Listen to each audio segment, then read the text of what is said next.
Syaitanirrajim. Bismillahirrahmanirrahim. Alhamdulillahi rabbil alamin. Wa bihi nasta'in. Allahumma salli wa sallim wa barik ala sayyidina Muhammad wa ala alihi wa sahbihi fi kulli lamhatin wa nafasin adada ma wasi'ahu ilmullah. Rabbi shrah li sadri wa yassir li amri wa hlul 'uqdatam min lisani yafqahu qawli. Wala hawla wala quwwata illa billahil aliyyil azim.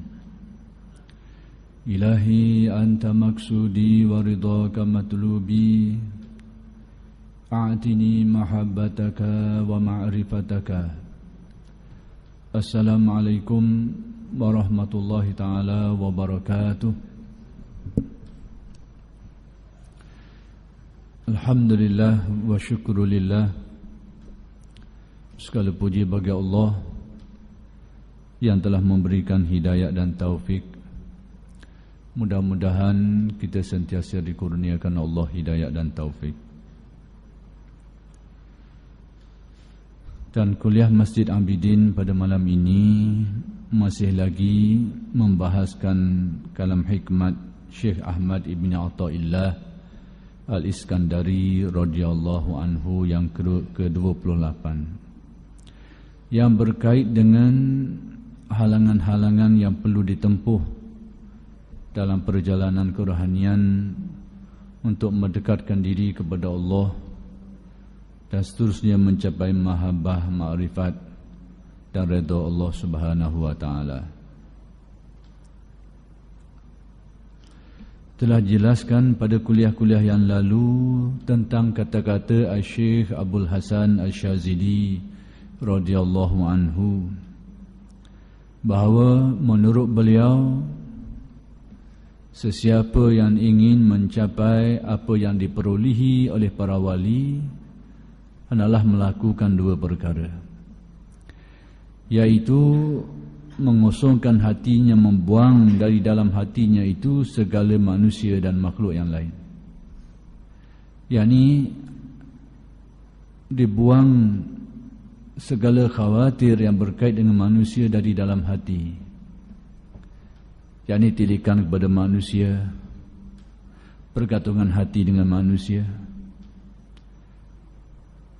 dan terasa dengan apa-apa kritikan dan kata-kata nista dari manusia, dibuang semuanya, dibuang dari dalam hati, sehingga manusia sehingga orang itu tidak menaruh harapan lagi kepada yang lain dari Allah, sehingga dia tidak menilik lagi kecuali kepada Allah, tidak lagi untuk memandang kepada manusia yang lain dalam apa jua yang dilaksanakan, sehingga dia tidak kisah lagi apa yang manusia kata, sama ada dipuji atau dicela, dicerca, dikritik, ditamah dan macam-macam, tidak dihiraukan. Asalkan dia berjalan dengan lurus dalam perjalanan yang dikendaki dari segi syariatnya dan hakikatnya, maka semua itu tidak dihiraukan lagi. Itu maksud membuang manusia dari dalam hati. Dan demikian juga yang kedua, membuang dunia dari dalam hati, sehingga tidak terganggu tumpuannya, sehingga hatinya itu benar-benar bertawajuh, menghadapkan hati kepada Allah Subhanahu wa taala. Tidak lagi melihat kepada tarikan-tarikan duniawi. Bukan berarti membuang apa yang sedia ada, bukan berarti tidak mencari keperluan-keperluan hidup, tidak. Tapi membuang tilikan hati dan keinginan hati terhadapnya, kegilaan hati terhadapnya dibuang. Maka itulah dua pedoman besar yang diberikan oleh Syekh Abdul Hasan Asy-Syadzili seperti yang sudah dijelaskan. Lalu maksud daripada kata-kata beliau itu seperti yang disebut oleh syarih di sini, pengertian keterangan ini supaya engkau benar-benar merasa diri sebagai hamba Allah dalam semua yang engkau kerjakan atau engkau tinggalkan. Tujuannya dibuangnya manusia, dibuangnya makhluk dari dalam hati, tujuan besarnya apa? Supaya orang itu benar-benar menjadi hamba Allah dalam melaksanakan apa yang disuruh dan meninggalkan apa yang dilarang. Apa-apa yang dibuat itu adalah semata-mata kerana Allah. Yang ini akan terganggu sekiranya manusia ada dalam hati. Kerana Allah itu akan terganggu. Nak mendapat perhatian manusia, nak mendapat kedudukan di sisi manusia, nak mendapat habuan itu, habuan ini, maka target tadi bahawa menjadi hamba Allah yang benar-benar dalam melaksanakan yang diperintahkan tidak tercapai. Akan terganggu bila ada dua perkara tadi itu. Ada manusia dalam hati, ada dunia dalam hati. Maka dua ini akan mengotorkan, akan mengganggu pengabdian diri manusia yang bersih. Jadi tujuan yang dikatakan oleh Syekh Abdul Hasan Syazili tadi itu, supaya seseorang itu benar-benar menjadi hamba Allah yang mengabdikan diri kepadanya, tidak kerana yang lain, tidak kerana dunia, tidak kerana manusia. Kenapa manusia terganggu amal ibadahnya kerana riya? Kerana dalam hatinya ada manusia, terpandang kepada manusia, lalu macam-macamlah berkait dengannya. Kenapa hati manusia hilang keikhlasan? Kerana terpandang kepada habuan-habuan duniawi dan macam-macam. Jadi pokok bakal dua perkara yang disebut oleh Abdul Hasan Asy-Syazili tadi sebenarnya itu mengganggu ubudiyah manusia.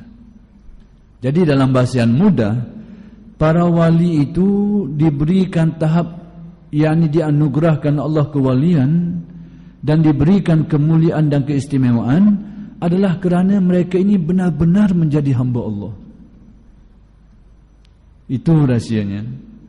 Ibadahnya itu adalah pengabdian dirinya kepada Allah, tidak kerana yang lain. Itulah maksud Abdul Hasan Asy-Syazili.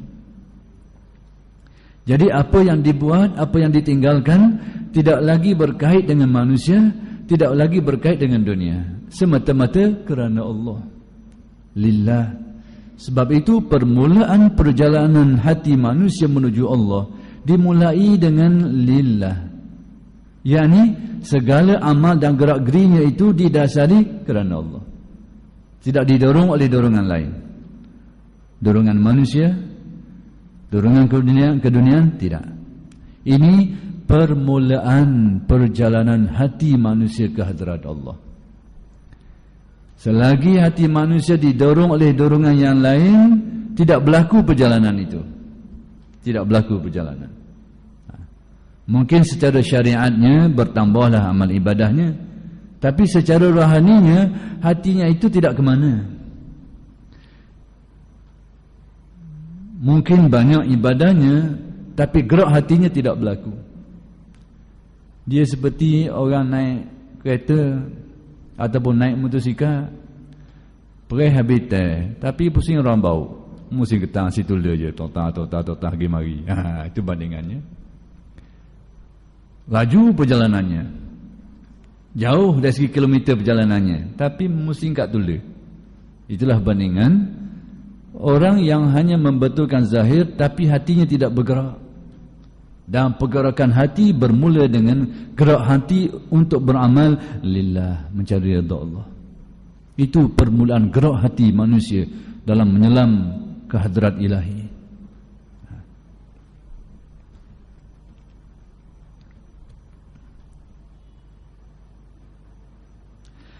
Dan menjaga hati perasaan, jangan sampai merasa seolah-olah di dalam alam ini ada kekuasaan bagi lain Allah. Pada tingkatan selanjutnya, supaya hati manusia tidak lagi merasai kekuasaan kecuali kekuasaan Allah. Supaya hati manusia benar-benar merasai hakikat yang berkuasa hanya Allah Subhanahu wa taala. Tidak lagi manusia, tidak lagi dunia, dan tidak lagi dirinya sendiri pun, tidak lagi. Allah semata-mata. Jadi apa-apa yang disebut oleh Syekh Abdul Hasan Asy-Syadzili sebenarnya kesinilah yang hendak dibawanya. Supaya amalnya itu benar-benar lillah, menjadi hamba Allah, yang kemudian di dalam hatinya itu hanyalah merasai kebenaran Allah, merasai kebenaran kekuasaan Allah Subhanahu wa taala. Yang ini, yang kedua ini dinamakan tauhidul af'al. Hati yang menyelami, hati yang merasai kebenaran kudrat iradat Allah. Kenapa hati manusia boleh merasai hakikat ini? Kerana mata hati dapat melihat hakikat keyakinan itu, lalu merasainya. Maka di sinilah timbul dalam istilah tasawuf syuhud, sehingga membawa kepada zauq. Hati melihat keyakinan. Kita sekarang, kita tengok kenyataan yang berlaku, kejadian yang berlaku, semata-mata kejadian, kosong. Ibaratnya kalau kita tengok kita tengok wayang kulit, semata-mata cerita dan asyik dengan cerita tu. Itulah kita sekarang. Bila kita tengok fenomena alam, samalah kita tengok wayang kulit. Jadi orang yang hanya tengok kulit itu tu, hak bergerak mari-mari itu tu, macam kita sekarang ni lah, tengok fenomena alam yang berlaku. Tak lebih dari itu. Tapi bagi arif billah, dia tak nampak kulit itu, dia tahu kulit ini tak ada benda. Tu tok dalam belakang tu. Tok dalam belakang tu duk main tu. Dia nampak situ. Ini arif. Si arif billah. Jadi dia melihat fenomena alam tidak dalam bentuk independen, tidak dalam bentuk istiqlal menyendiri, tapi ada kaitan di sebaliknya. Itulah yang diistilahkan sebagai tajalliyat dalam istilah tasawuf. Jadi supaya hati manusia merasai kekuasaan Allah, dan hati tidak akan merasai hakikat itu sekiranya mata hati manusia itu tidak melihat hakikat kenyataan itu. Jadi untuk mencapai darjat itu perlu dua perkara. Pertama, ilmu yang benar. Maka sebab itu tasawuf tidak dapat diselami oleh orang yang keyakinannya tidak betul. Tasawuf tidak dapat diselami oleh orang yang keyakinannya itu terbabas dari landasan Ahlus Sunnah wal Jamaah, yang beriktikad manusia mempunyai kuasa veto melakukan perbuatannya, tidak akan terhidu bau tasawuf. Akhlak mungkin, ibadah mungkin, kezuhudan mungkin, sufi tidak sama sekali. Tiada ruangan ke situ. Kerana sufi itu didandasi atas keyakinan yang benar, i'tiqad yang betul. Yang kedua, hati yang selalu ingat, dalam bahasa mudah, hati yang hidup dengan zikir, mantap zikirnya, sehingga hakikat-hakikat iman itu kelihatan di mata hatinya, di cermin hatinya. Inilah yang akan membawa kepada apa yang disebut di sini, yaitu sehingga hati tidak merasai lagi kekuasaan lain daripada kekuasaan Allah Subhanahu wa taala.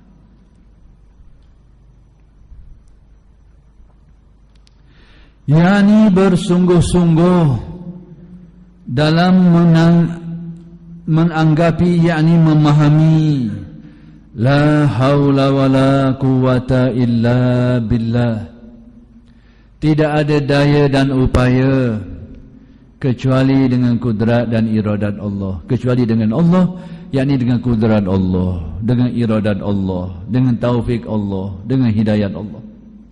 Tak akan berlaku sama ada baik atau buruk, ketaatan atau kemaksiatan pada hakikatnya, kecuali ia berkait dengan kudrat dan iradat Allah Subhanahu wa taala. Jadi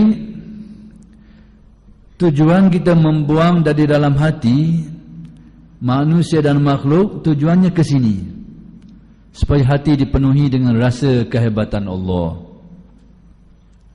Bandingan yang mudah, air nak masuk ke mana dalam tank penuh dengan air? Air dari luar tak akan masuk ke dalam tank ataupun ke dalam dalam cawang yang sudah pun ada air. Tak masuk. Yang akan masuk hati yang kosong.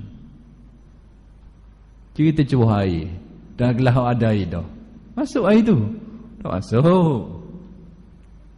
Yang masuk gelas kosong. Masuklah. Maka demikianlah hati yang dipenuhi dengan khawatir alam, khawatir manusia dan dunia, ma'rifatullah, ma'rifat tidak akan tersinar di dalam hati. Maka itulah maksud kata-kata Syekh Abdul Hasan Asy-Syadzili radhiyallahu anhu. Jadi sebab itu mereka berusaha menyucikan hati, membuang khawatir alam, khawatir makhluk, bersungguh-sungguh dalam mengekali zikrullah untuk menyucikannya sehingga mereka mencapai ini. Hati yang tenteram dalam keyakinannya, benar-benar meyakini kebenaran kekuasaan Allah Subhanahu wa taala. Jadi supaya memahami kata-kata la haula wala quwata illa billah, yakni tiada daya dan tiada kekuatan sama sekali kecuali dengan bantuan pertolongan Allah. Jadi sekarang martabat ma'rifat ini, martabat arif ini, apabila ia melibatkan rasa hati, apabila ia melibatkan pandangan mata hati. Jadi yang tidak melibatkan itu dinamakan i'tiqad dan keyakinan. Itu jalan usuluddin. Kita percaya tidak ada yang benar-benar berkuasa melainkan Allah. Yakin kita. Maka martabat itu dinamakan martabat usuluddin. Dan martabat keyakinannya dinamakan ilmul yakin. Apa bukti kita kata tidak ada daya upaya melainkan Allah? Akal membenarkan keyakinan itu. Yang kedua, dalil Al-Quran dan hadis menyebut tentang perkara itu. Cukup, kita sudah yakin, tidak ragu-ragu lagi. Maka keyakinan kita pada waktu itu tarafnya ilmul yakin. Tapi sekiranya keyakinan ini mula bersinar di dalam fikirannya dan menjunam sampai ke dalam hati dan menyentuh hati dan perasaan, terbuka basirah mata hatinya, melihat hakikat-hakikat kebenaran ini sehingga membuahkan zauq dan rasa hatinya, maka itu bertukar tingkatan keyakinannya menjadi ainul yakin. Ainul yakin namanya. Dan orang ini mula dikatakan orang yang mula menghidup bau arif, orang yang arif tentang Tuhannya. Kalau yang tadi orang yang alim tentang Tuhannya, dia tahu dan yakin. Sekarang yang arif tentang Tuhannya. Orang yang tengok buah durian, dia yakin ada buah durian, tidak ragu, bagi tengok. Orang ini disebut alim tentang durian, dia tahu. Tapi tinggal lagi tidak kecak, tidak rasa. Jadi tidak dinamakan arif tentang durian, hanya alim tentang durian. Tahu, ini buah durian, dia nak tipu dia. Ada durian ni. Tapi tidak dapat mengecam dengan baik. Bila ada orang ambil buah durian tu, buah, buat benda lain, buat lepuk, tak kenal dah. Sebab apa? Tukar dah pesang, benda tu lah. Keyakinan yang tidak halus. Ataupun ada ambil buah durian tu buat poyok, tidak kena. Tidak kena dah. Sebab apa? Kerana dia hanya alim tentang durian, tapi tidak arif tentangnya. Maklumatnya terbatas, keyakinannya tidak menghalusi, tidak mendalami. Itu bezanya antara alim dengan arif, antara ilmul yakin dengan ainul yakin.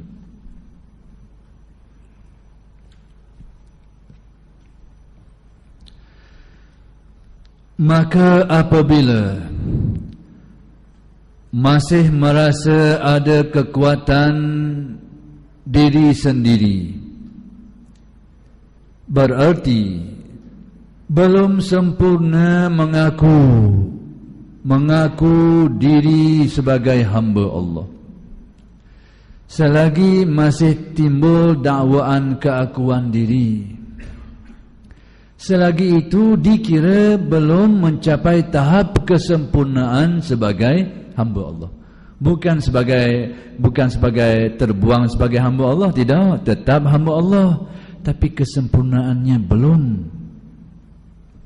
Selagi seseorang itu merasa dirinya masih ada kekuatan-kekuatan pada rasanya, pada zauq hatinya, dia dikira belum menjadi arif yang benar-benar, sehingga terbuang rasa hati itu.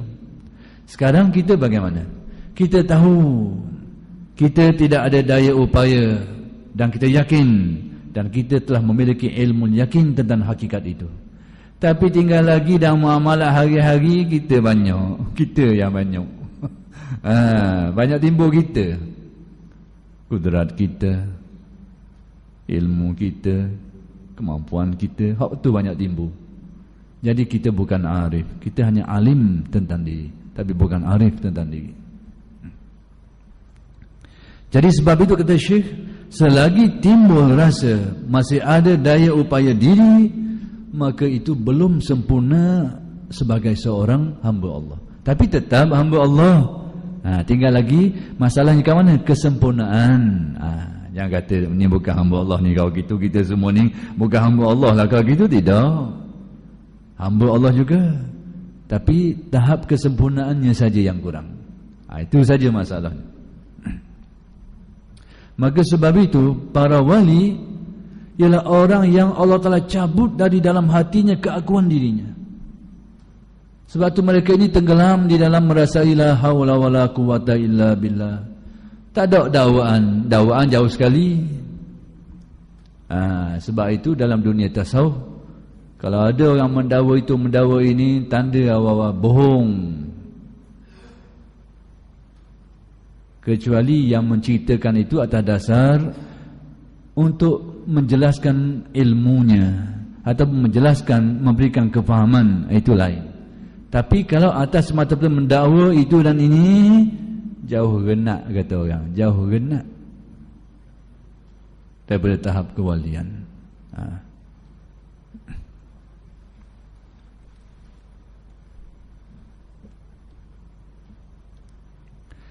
Sebaliknya, bila telah benar-benar perasaan la haula wala quwata illa billah itu, bila hakikat ini benar-benar menjunam ke dalam rasa, inilah yang dikatakan hakikat. Bila perasaan kita hancur perasaan kita itu, lalu timbul la haula wala quwata illa billah, itulah yang dikatakan jiwa yang mencecah hakikat. Dan tetap demikian beberapa lama, perasaan itu kekal pula. Karena kita ni ada sekali berasa gitu, ada tain, tak ada pula keluar masuk. Ini ni orang dalam perjalanan, sekali dia merasai, sekali hilang. Dan ini biasa dalam proses. Tapi yang dikatakan sempurna tadi, yang mencapai hakikat itu dan kekal bertahan lama perasaan itu, zauq itu, sudah menjadi maqam bagi dirinya. Beberapa lama, nescaya Allah membukakan untuknya pintu-pintu rahsia. Dalam keilmuan tasawuf ini dikatakan hati sedang memasuki hadrat Allah, yang permulaannya dinamakan hadrat af'al, hadrat keesaan perbuatan Allah. Bila hati manusia benar-benar merasai hakikat ini, dia seumpama dikatakan memasuki hadrat Allah. Bandingannya ke mana? Bandingannya orang dapat masuk istana dan duduk dekat raja. Cuma kedudukannya beza. Ada dekat, duduk kiri kanan dia, ada jauh sikit, ada jauh lagi. Kita tengok cerita-cerita Melayu, raja-raja zaman dulu keliling, mesti ketang sekali orang kiri kanan dia tu. Gitulah. Orang rapat sikit duduk kiri kanan dia, orang jauh sikit duduk jauh sikit, tapi tetap dalam hadrat raja. Maka demikian ini orang yang mencapai hakikat ini, mereka inilah yang dikatakan ahlullah, yakni orang yang dikatakan perdampingan berada pada hadrat Allah Subhanahu wa taala. Dalam bahasa yang mudah, orang yang dekat kedudukannya. Dekat. Jadi itu hanya kiasan saja. Jangan kita bandingkan Allah Ta'ala gitu juga. Kerana keyakinan kita Allah itu laisa kamitslihi syai', tidak menyerupai sesuatu. Tidak ada yang serupa dengan Allah dari segenap segi. Tiada tempat baginya, tiada rupa baginya, tiada apa-apa yang ada pada manusia, ada pada makhluk yang ada padanya. Tidak ada yang serupa dengannya. Allah tidak menyerupai apa jua pun makhluknya, dan makhluknya tidak menyerupai Allah Subhanahu wa taala dalam apa jua pun. Pegang kuat-kuat keyakinan ini. Jadi itu hanya tamsilan. Bandingan hati yang merasai hakikat tadi, seumpama tadi macam orang yang berada di pendampingan raja, bandingannya. Lalu kata Syekh, nescaya Allah membukakan untuknya pintu-pintu rahsia. Yani orang yang seperti ini banyaklah dibuka pintu rahsia oleh Allah Subhanahu wa taala. Para aulia, hati mereka itu diumpamakan kuburul asrar, seperti kubur rahsia, tempat tersimpan banyak rahsia-rahsia pentadbiran Allah Subhanahu wa taala. Macam orang biasa duduk di kanan raja kau. Banyak rahsia-rahsia pentadbiran raja tu sampai ke dia dulu. Orang luar ni tak tahu kali lagi. Begitulah bagi mudahnya.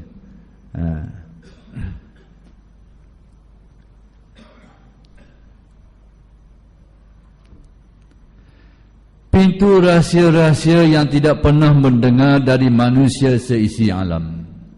Banyaklah istilah rahsia dalam ilmu tasawuf ni membawa banyak maksud yang insya-Allah bila sampai kalam hikmatnya kita akan jelaskan maksud rahsia-rahsia itu. Dan antara rahsia-rahsia itu Allah Ta'ala buka tentang ehwal-ehwal yang akan berlaku. Sini timbul isu kadang-kadang, apakah manusia boleh mengetahui apa yang akan berlaku? Ya, boleh. Tidakkah itu bertentangan dengan ayat Al-Quran yang menyatakan bahawa tidak ada yang mengetahui perkara gaib melainkan Allah? Memang benar. Itu satu perkara. Yang ini satu perkara. Memang tidak ada yang tahu perkara gaib melainkan Allah. Ayat Al-Quran pun menyebut, bahkan Aisyah sendiri memberitahu, sekiranya ada orang beritahu kepada engkau dia tahu perkara yang akan datang, perkara gaib, dia bohong, kata Aisyah. Memang benar. Yang ini bukan itu, yang ini diberitahu. Diberitahu. Bukan tahu dengan sendiri, diberitahu. Tidakkah Nabi Muhammad sallallahu alaihi wasallam telah menceritakan kepada kita apa-apa yang akan berlaku akan datang? Tidakkah kita sudah diberitahu tentang perkara itu dalam hadis Nabi yang banyak? Apa-apa yang akan berlaku sebelum hari kiamat, tanda besar, tanda kecil, semuanya sudah diberitahu. Dah itu macam mana? Belum berlaku lagi? Berarti bila Allah Ta'ala menyebut dalam Al-Quran, tidak ada yang tahu perkara gaib, perkara yang akan datang kecuali Allah. Hakikatnya begitu. Sampai Nabi pun tidak boleh tahu. Tapi yang dicerita itu, dia diwahyukan, dia diberitahu. Kalau para awliya, dia dikasyafkan, diilhamkan.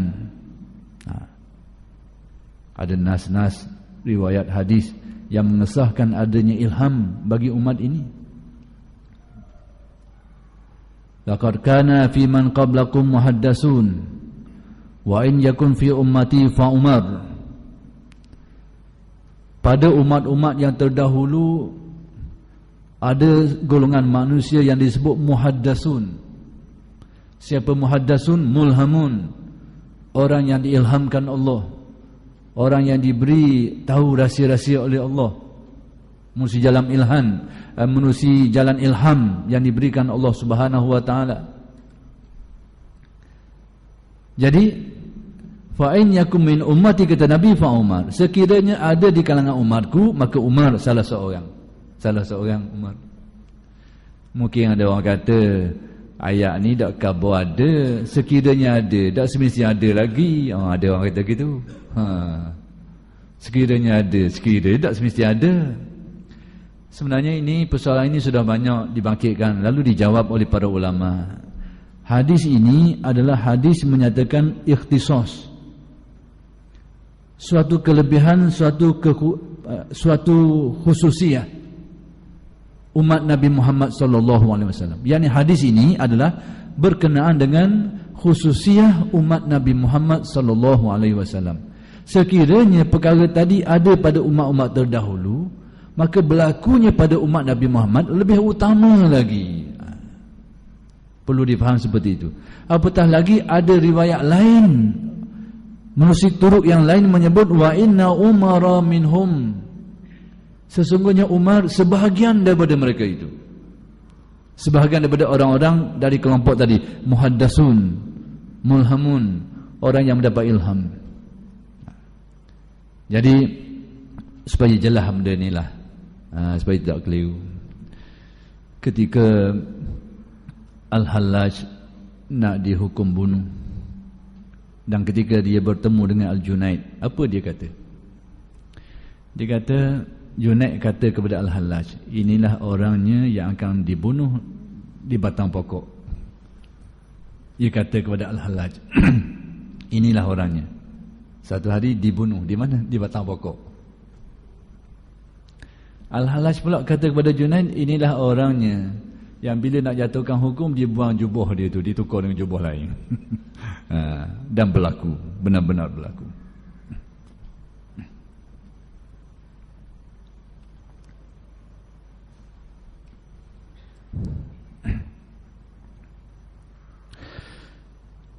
Jadi selesailah kalam hikmat yang ke-28, dan sekarang kita berada pada kalam hikmat yang baru, iaitu kalam hikmat yang ke-29. Kalam hikmat ini ingin menjelaskan tentang bagaimana sepatutnya doa kita kepada Allah Subhanahu wa taala. Doa yang macam mana yang sepatutnya dalam memahami persoalan ini. Lalu kata Syekh, talabuka minhu ittihamun lahu, wa talabuka lahu ghaibatun anka minhu, wa talabuka li ghairihi likillati hayaika minhu, wa talabuka min ghairihi liwujudi bu'dika anhu. Maksudnya, permintaanmu dari Allah mengandung pengertian menuduh Allah, khawatir, yakni bimbang, tidak memberi kepadamu. Dan mintamu kepada Allah supaya mendekatkan dirimu kepadanya, bererti engkau masih merasa jauh daripadanya. Dan mintamu kepada Allah untuk mencapai kedudukan dunia akhirat, membuktikan tiada malumu kepadanya. Dan permintaanmu kepada sesuatu selain dari Allah menunjukkan jauhmu daripadanya. Demikianlah Syekh menjelaskan beberapa bentuk permintaan manusia. Masing-masing mempunyai kekurangan-kekurangan tersendiri dari sudut-sudut tertentu. Lalu yang pertama, apa maksudnya? Bila Syekh ni kata, talabuka minhu ittihamun lahu, permintaanmu, kau minta dari Allah, mengandung pengertian menuduh Allah, khawatir tidak memberi kepadamu.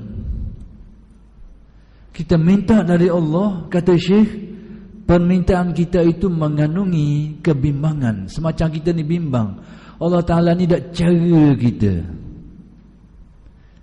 Apakah ini berarti Syekh ini melarang kita meminta kepada Allah? Tidak.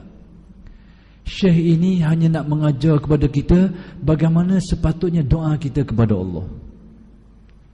Baik. Ada orang berdoa kepada Allah dalam suatu keadaan. Keadaannya bagaimana? Dia semacam memaksa Allah Ta'ala. Nasumi tak nak juga ni. Nak juga ni guna-guna hapung. Ya Allah, pergilah aku guna-guna hapung. Pesan tu. Ada orang minta seperti itu. Ada orang minta dalam keadaan dia lupa dan lalai hakikat Allah Ta'ala luas rahmatnya, inayahnya, penjagaannya, kawalannya terhadap makhluk, penjagaannya terhadap makhluk. Dia lupa hakikat ini. Lalu diminta itu, diminta ini, seolah dia lupa bahawa Allah Ta'ala menguruskan semua itu. Ada juga orang begitu keadaannya. Maka permintaan seperti itulah yang dikatakan permintaan yang mengandungi tohmahan hati, tuduhan hati terhadap Allah. Semacam Allah Ta'ala ni lok je kamu tu, dok cara kamu. Permintaan pesen tadi tu, permintaan yang tidak didasari oleh adab, permintaan yang tidak didasari oleh makrifat. Itulah yang menjadikan kita tu minta juga, aku nak juga ni guna-guna habung. Ya Allah, ya Allah, tak boleh ke? Perah nungging. Tak boleh juga. Habis dah, habis cerita dah. Sebab hak ni juga ni, hak lain tak jadi lah ke ni. Tak boleh hak ni, habis cerita kita. Hak ni. Seolahnya dia lupa bahawa urusan itu seolah macam ditinggalkan Allah. Jadi bila Syekh ni menyatakan permintaanmu terhadap Allah mengandungi khawatir kebimbangan hatimu terhadap Allah bahawa Allah mengurus dirimu, permintaan yang semacam tadi, permintaan yang di sebaliknya tidak ada adab, permintaan yang di sebaliknya tidak ada makrifat tentang hakikat itu, maka begitulah kedudukan doanya. Satu. Yang kedua, wa talabuka lahu ghaibatun anka minhu, dan mintamu kepada Allah supaya mendekatkan dirimu kepadanya, berarti engkau masih merasa jauh daripadanya. Kita minta kepada Allah supaya dekatkan kita kepadanya. Permintaan kita itu mengandungi pengertian sebenarnya engkau merasa jauh darinya. Berarti mudah rasa dekat dengannya lah. Meminta, bila kita minta supaya dekatkan hati kepada Allah, berarti kita rasa kita ni tak dekat. Baik, bagaimana yang perlu kita fahami tentang perkara ini? Ada dua aspek yang perlu dipahami.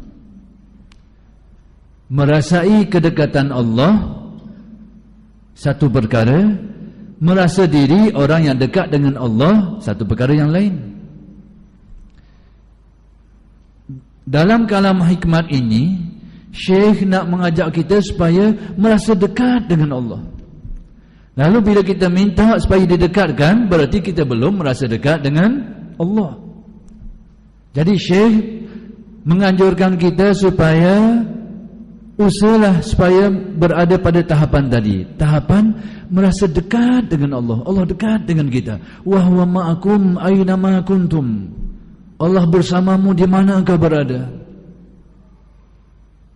Kita siang malam hidup puluhan tahun dah umur kita ni, makan nasi hari-hari, minum air hari-hari, tubuh badan kita membesar setiap hari. Pernahkah kita satu saat mengawal pembesaran tubuh badan kita? Pernahkah? Tidak pernah. Walaupun satu saat. Kerja kita hanya pandai suak je. Apa makan, apa minum. Ngeceh dalam tubuh kita tu. Sehingga berlaku pembesaran, pertumbuhan tu. Pernah kita kawal? Bak suak kawal lah. Ni nak ikan masing. Ni nak miso. Kawal lah, kita boleh kawal. Dalam tubuh kita ni, pas sari-sari. Ke kita besar tula je. Umur 10 tahun sampai umur 30 tahun besar tula je, rendek gitu je. Besar sama. Pernahkah satu saat kita mengawal? Tidak pernah. Tidak pernah kita kawal. Tapi hal ini berlaku sepanjang masa. Wa huwa ma'akum aynama kuntum. Allah bersamamu. Bersama dengan arti dekat dari taklukan sifat-sifatnya, tidak berjarak dari segi itu. Dan tasawuf ingin membawa kita merasai hakikat ini. Inilah mahalul hidayah. Sesiapa yang hatinya mengecapi rasa ini, dia akan menerima banyak hidayat-hidayat Allah Subhanahu wa ta'ala. Dia akan merasai kemanisan, dia akan merasai kedekatan. Ibadah-ibadah yang berat akan dirasa ringan semuanya bila hatinya benar mencecah keadaan ini, mencapai hakikat wa huwa ma'akum aynama kuntum. Jadi tasawuf menganjur kita supaya begitu keadaannya, tapi bukan menganjur kita supaya merasa kita orang yang dekat dengan Allah. Lain. Itu orang yang mendakwa diri. Jadi perlu dibezakan antara kita merasa dekat dengan Allah dengan kita berasa kita orang yang dekat dengan Allah. Lain. Kita merasa kita orang dekat dengan Allah, ini bahagian bang, ini adalah dakwaan diri. Tidak. Tapi yang disuruh, rasakan dirimu dekat dengan Allah kerana menilik hakikat-hakikat tadi. Jadi bila Syekh ni mengatakan bahawa permintaanmu dari Allah Subhanahu wa ta'ala supaya mendekatkan diri kepadanya, berarti engkau masih jauh. Berarti doamu itu memberi petunjuk begitu. Kemudian kata Syekh dalam bentuk yang itu dua perkara. Ketiga, wa talabuka li ghairihi likillati hayaika minhu, dan mintamu kepada Allah untuk mencapai kedudukan dunia akhirat, membuktikan tiada malumu kepadanya. Yang ketiga ini, permintaan kita kepada Allah untuk mendapat habuan-habuan duniawi dan ukhrawi juga. Minta nak tu, nak ni. Dari segi syarak, dari segi syariat harus. Minta nak jadi kaya, harus. Minta nak jadi sehat, harus. Minta nak mendapat jawatan tinggi, harus. Minta nak anak ramai, bini ramai, harus. Apa lagi? Macam-macam. Harus semuanya. Kerana diharuskan syarak. Tapi dari neraca tasawuf, permintaanmu terhadap perkara-perkara keruniaan tadi adalah menunjukkan engkau ni tidak malu kepada Allah. Kenapa? Kerana tasawuf menganjurkan kita supaya minta, supaya dekat dengan Allah, ataupun supaya kita ini mendapat redha Allah. Bila Allah redha, dia akan menguruskan, dia akan memberi, dia akan mengawal, dia akan memenuhi keperluan dan macam-macam. Itu dimensi tasawuf. Jadi bila kita minta nak tu, nak ni, nak tu, nak ni, nisbah kepada adab, engkau ini kurang malu dengan Allah. Tapi tidak salah. Janganlah pas ni tak mau minta benda-benda ni maksudnya. Tak mau berdoa langsung dah. Pas mayang puh semua lagi. Jangan macam gitu pula tu. Syekh ni nak beritahu keadaan orang yang berada pada maqamnya. Orang yang hatinya mula bertawajuh kepada Allah, mula mendekati Allah secara rohaninya. Bila diminta nak tu, nak tak, minta benda ni, orang ni dikira sebagai tidak malu kepada Allah Subhanahu wa ta'ala. Tapi kita ni, hak penuh keinginan ni, kau andalah nak minta benda-benda pun. Asalkan benda tu haru, nak minta benda-benda, asal jangan mustahil sudah.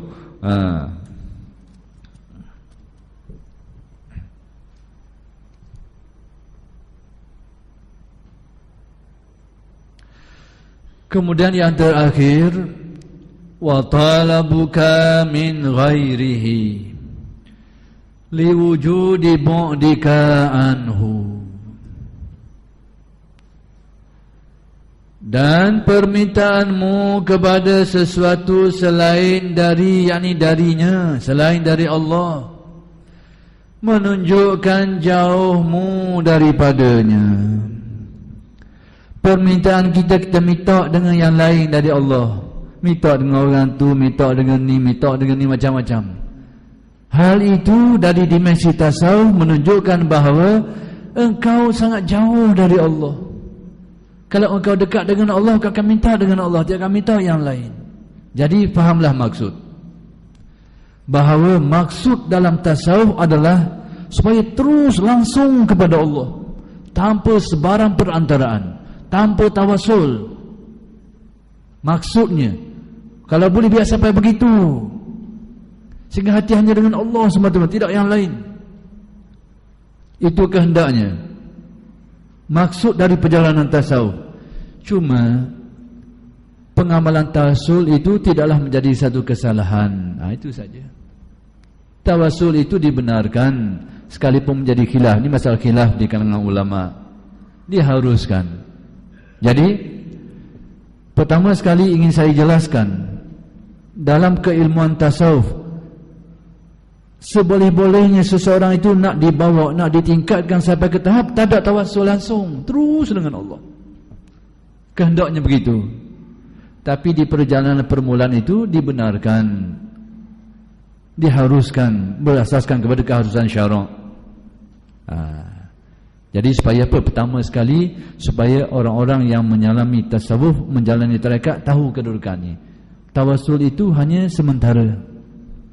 Bila hati sudah mantap, tidak melihat yang lain lagi, terus hanya kepada Allah semata-mata, tidak lagi mesti perantaraan-perantaraan, sekalipun diharuskan syarak.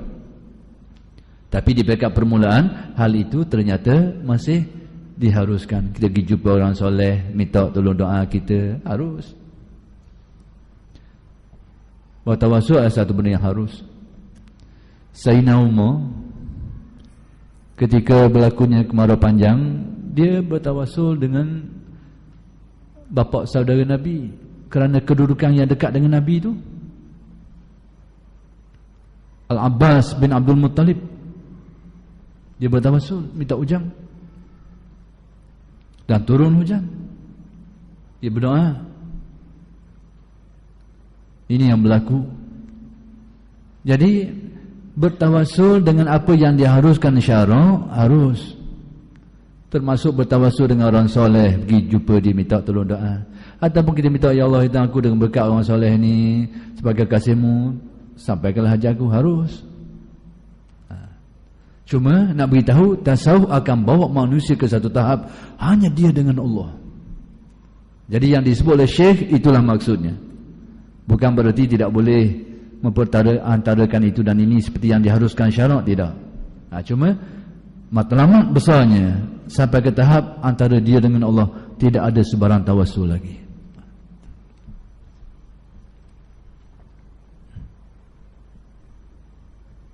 Jadi sebab itu Syekh mengatakan, permintaanmu kepada sesuatu yang lain dari Allah, pada yang diharuskanlah, sekalipun harus pada syarak, tapi ia menunjukkan jauhmu daripadanya. Dia menunjukkan kita jauh dari Allah. Andai kata Allah itu dekat dalam hati kita, Allah lah yang menjadi keutamaan kita, yang menjadi keutamaan apa-apa pun Allah.